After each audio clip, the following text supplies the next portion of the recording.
have to have absolute proof. You don't know who was on those vessels.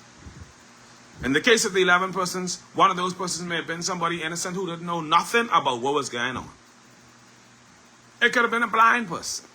It could have been somebody there just assisting. It could have been somebody there by force, because a lot of times these drug dealers is be running all kind of racket. And so sadly, some innocent person suffers for the other guilty persons. It should never have happened. It happened to us, remember? And with the young man, Joey, and Rashad, and the Jamaican boy, and that one, Joey, I think, made it, and he was sitting there, and we saw him sitting in the hospital in Haiti, and 1 minute he was sitting, and then he was waiting for surgery, and the next thing we know, he was dead. And we still don't understand what happened, because here was a fully functional man. And so if I don't agree for my own brothers to get killed, I ain't agree for nobody else who want to get killed. I support due process. And so what has happened with the U.S. and President Trump is a problem. It is a problem on a number of fronts. One, because of jurisdiction and due process. As far as we know, as far as we are aware, the boats were not in U.S. territorial waters. And how do we know none of the persons on the boat were Americans? Are we now just leaving it to chance that maybe nobody's American on the boat, and so we just bomb the boat and kill the people there? How do we know these things?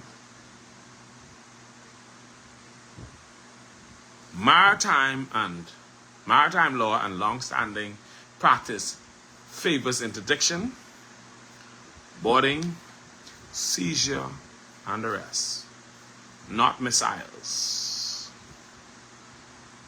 unless there is an imminent threat to the U.S.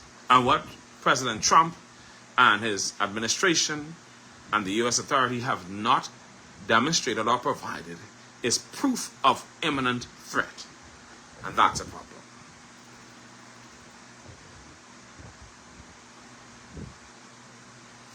Another problem we have with this situation is it lacks transparency. Yeah, you've probably seen some videos or seen what the president said, but where is the verifiable evidence tying specific persons who were on these vessels to terrorism or an imminent threat? There is no evidence that has been produced that so far justifies lethal force. That's a problem. This is a problem because it now sets a dangerous precedent. If great powers like the U.S.